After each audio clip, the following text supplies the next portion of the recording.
내가 전 세계로 다니면서 동상을 씌울 테니 다 씌우기 전에 하루 빨리 일본 정부에다가 말을 해서 사죄와 배상하라. 역사학을 전공하면서 매번 체감하는 것이지만 역사는 항상 상식 밖의 일이라는 겁니다. 인류는 권력을 이유로 전쟁을 일으켰고 희생이라는 명분으로 무고한 생명을 빼앗았습니다. 인류 역사의 시작부터 2019년 현재에 이르기까지 무고한 사람들에게 가해지는 희생을 빙자한 도태는 직접적인 방식에서 간접적인 방식으로 형태만 변화한 채 계속되고 있죠. 일본군 위안부 사건도 마찬가지입니다. 피해자가 가해자에게 사과를 갈구하고 있는 상식 밖의 사건. 일본 정부는 위안부 피해자들 한 개인의 삶과 성을 철저히 망가뜨렸다는 점에서 규탄받아야 마땅한 존재입니다. 근대의 가장 큰 특징, 인권의 세계에서 국가 권력이 한 개인의 삶을 이토록 처절히 망가뜨려 놓고 아직 피해자들이 생생히 살아있음에도 불구하고 사과는커녕 혐의마저 부인하는 추악한 얼굴, 일본의 실상이라고 생각합니다. 그리고 여기 다시는 이런 일이 일어나지 않기를 바랐던 한 사람의 인권운동가가 있습니다. 바로 김복동 할머니. 오늘 리뷰할 영화는 송원근 감독의 다큐멘터리 영화 김복동입니다. 아는 분은 아실 겁니다.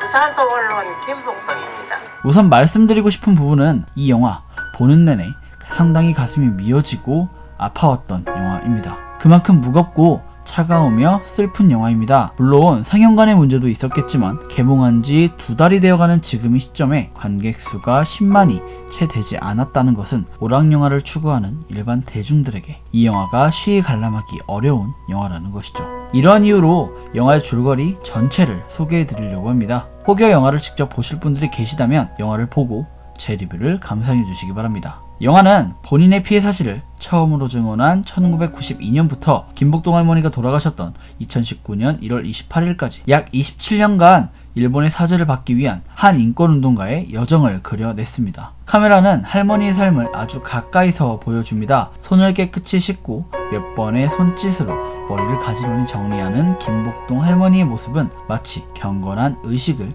치르는 듯 합니다. 이후 옷을 입고 어디론가 향하기까지 할머니의 모든 모습을 여과 없이 그대로 보여주는 것이 영화의 첫 장면입니다. 김복동 할머니의 삶 자체를 관객과 나눔으로써 그녀의 삶을 존중한다는 메시지를 영화의 첫 장면부터 던지는 것이죠. 이후 영화는 김복동 할머니의 과거를 보여줍니다. 1926년 경남 양산에서 태어나 14살이 되던 해인 1940년 그녀는 군복을 만드는 공장에 취직시켜준다던 일본군에게 속아 일본군 위안부가 되었습니다. 이후 8년이라는 시간 동안 중국, 홍콩, 말레이시아, 인도네시아, 싱가포르 등 여러 국가를 떠돌며 성노예 생활을 해야 했죠. 하루의 수명은 기본이요. 수십 명의 군인들을 상대하며 그녀의 몸은 여성으로서의 기능이 불가능할 정도로 망가져버리고 말았습니다. 이후 23살이 되던 해 그녀는 고향 부산으로 돌아왔고 생계를 위해 다대포항에서 장사를 시작했습니다. 막내 동생의 조카까지 공부시킨 그녀는 하루하루 열심히 일하며 자신의 과거를 잊고 사려고 노력했습니다. 하지만 결혼을 하게 되고 남편이 아이가 생기지 않은 것을 이상하게 생각하자 김복동 할머니는 자신의 어머니께만 위안부 피해 사실을 알리게 됩니다. 그 남편한테 그런 일이 있었다는 죄책감에 말도 못하고 무엇이 탈이 나서 못 노는 거 검사를 하려는데 나는 안단 말입니다.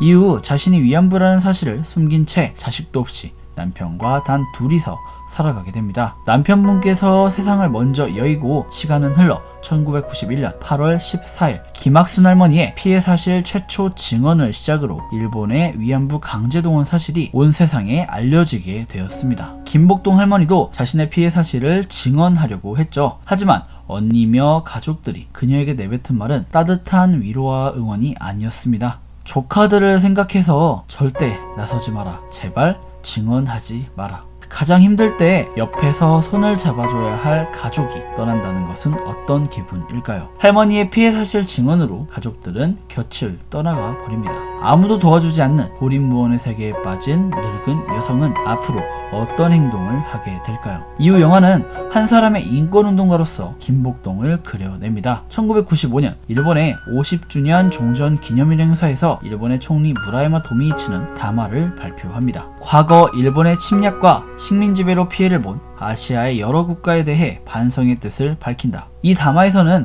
일제의 강제동원 피해자에 대한 내용은 빠져 있습니다. 민간모금 형식의 기금을 설립함으로써 일본군 위안부 강제동원 사실에 대한 정부의 책임을 지우려는 시도를 했었죠. 1992년 김학순 할머니의 최초 증언 이후 할머니들은 부끄러움과 두려움을 무릅쓰고 목소리를 내며 싸웠지만 무라야마 담화는 할머니들에게 또 다른 상처를 안겨주기에 충분했습니다. 1998년 김복동 할머니는 모든 것을 포기하고 다시 부산으로 내려갑니다. 하지만 절대 포기한 게 아니었습니다. 김복동 할머니의 증언은 일관적이며 구체적이었습니다. 똑똑하신 분이었죠. 본인도 그 사실을 알고 있었고 그녀는 부산에서도 지속적으로 자신의 증언을 기록했습니다. 그리고 12년이 흘러 2010년 할머니는 부산에서의 삶을 정리하고 서울로 올라가게 됩니다. 나이는 85. 단순히 피해자로서가 아닌 한 사람의 인권운동가 김복동으로서의 삶이 시작된 것이죠. 2010년부터 매주 수요일 눈이 오든 비가 오든 김복동 할머니는 동료 할머니들과 함께 일본 대사관 앞을 지켰습니다. 때로는 직접 나서서 확성기를 들고 나이에 어울리지 않게 당찬 목소리로 일본을 꾸짖었습니다. 그로부터 2년 뒤인 2012년 겨울 전범의 후손 아베 신조가 일본 내각의 총리직을 수행하게 됩니다. 그의 목표는 단 하나, 일본의 전범국 이미지를 전 세계에서 지우는 것이죠. 일본의 세계적 영향력과 경제력을 고려해보자면 전범국이라는 이미지는 일본의 입장에서 걸림돌이죠.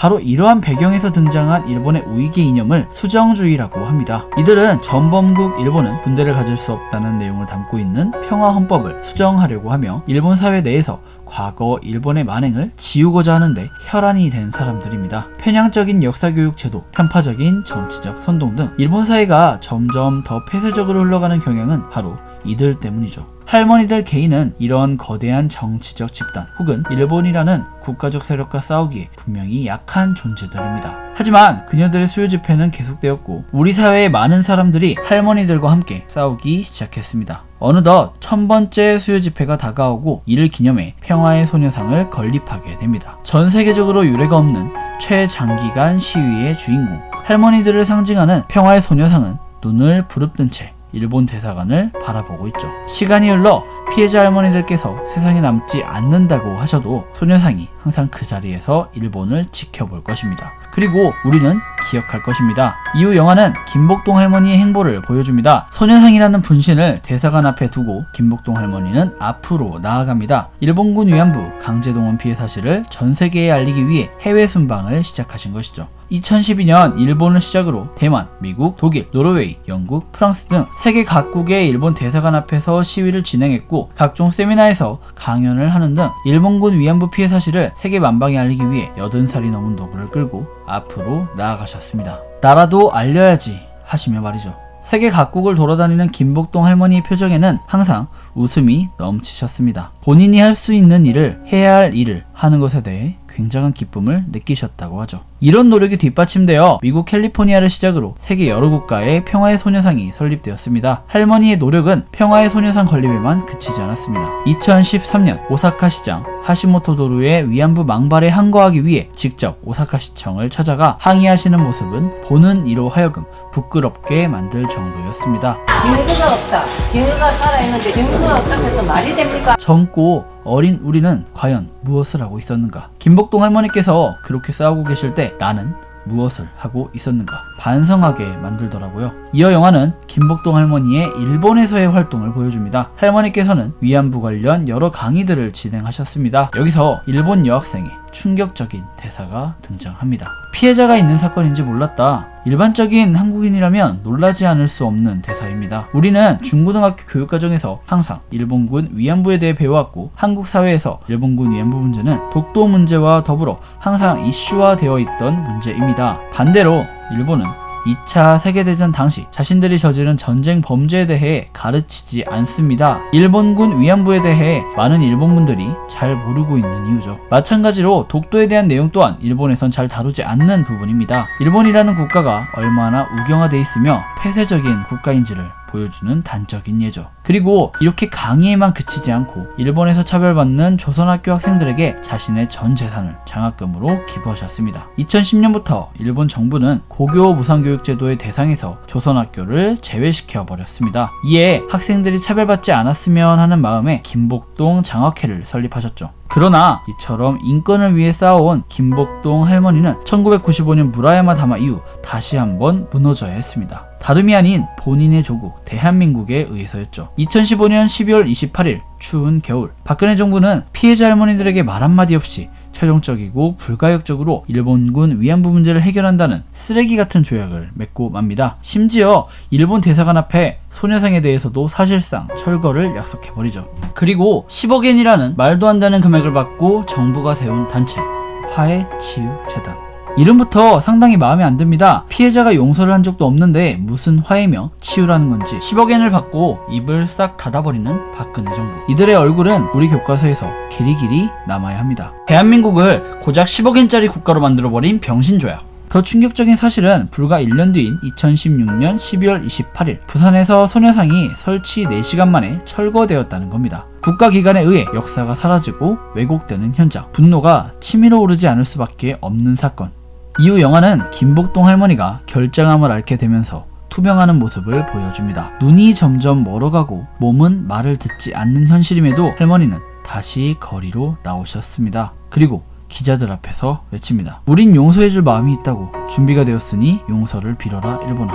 피해자가 용서해줄 마음이 있다는데 가해자는 왜 시치미를 떼는 걸까요? 과거를 잊은 일본에게 미래란 존재할 수 있는 걸까요? 이어 영화는 우리가 모두 아는 사실, 끝내 일본의 사과를 받지 못하고 돌아가신 김복동 할머니의 죽음을 보여주며 끝이 납니다. 2016년 여름, 저는 1245차 수요집회에 참여했습니다. 김복동 할머니께서 앞에 계셨고 저는 병신조약에 대해 비판하는 내용을 바탕으로 짧게 발표한 적이 있습니다. 사실 역사를 전공하지만 병신조약이 체결되기 전까지 그다지 큰 관심이 없었던 사건이 일본군 위안부 사건이었습니다. 직접적으로 와닿지 않은 사건이었기 때문이죠. 하지만 병신조약이 체결되고 국민으로서, 역사학 전공자로서, 한 인간으로서 너무나도 화가 나고 부끄러웠습니다. 병신조약은 경술국치를 잇는 국가적 치욕입니다. 전범국 일본의 식민지배를 받은 한국이 일본의 수정주의자들을 지지하고 평화헌법의 개정에 명분을 만들어주는 꼴이죠. 게다가 고작 10억엔에 국가를 팔아먹은 사건. 얼마나 쪽팔리고 멍청한 짓거리입니까? 박근혜 정부는 교과서에 어떻게 기록될까요? 정치인들은 본인들의 행동이 교과서에 기록된다는 걸 모를까요? 화해치유재단을 마치 대단한 업적인 양 개업식을 하고 있는 정치인들.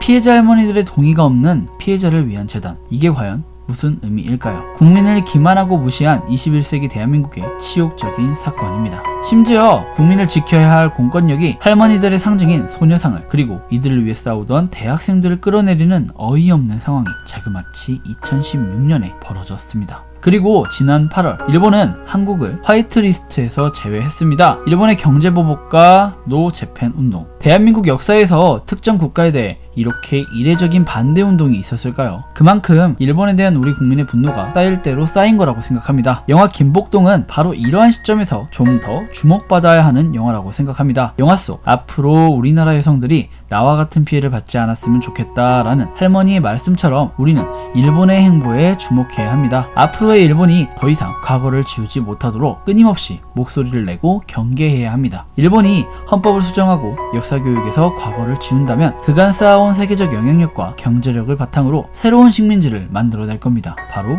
경제 식민지. 개봉한 지 꽤 됐는데 상영관도 없고 관객 수도 없는 게 너무나도 아쉽네요. 저는 지방에 사는데 상영관이 없어서 이제서야 VOD로 보고 리뷰를 올립니다. 여러분, 과거는 기억해야 합니다. 그게 비록 과오라고 할지라도 말이죠. 기억하는 사람들이 많아질수록 세상은 좀 더 좋아질 거예요. 과거를 지우고 미래로 나아가려는 일본. 과연 이 국가에서 미래란 존재할까요? 도쿄올림픽 얼마나 잘하는지 봅시다. 영화 김복동 리뷰였습니다. 지금까지 윤공이었고요. 리뷰에 대한 여러분의 생각을 댓글로 달아주시면 감사하겠습니다.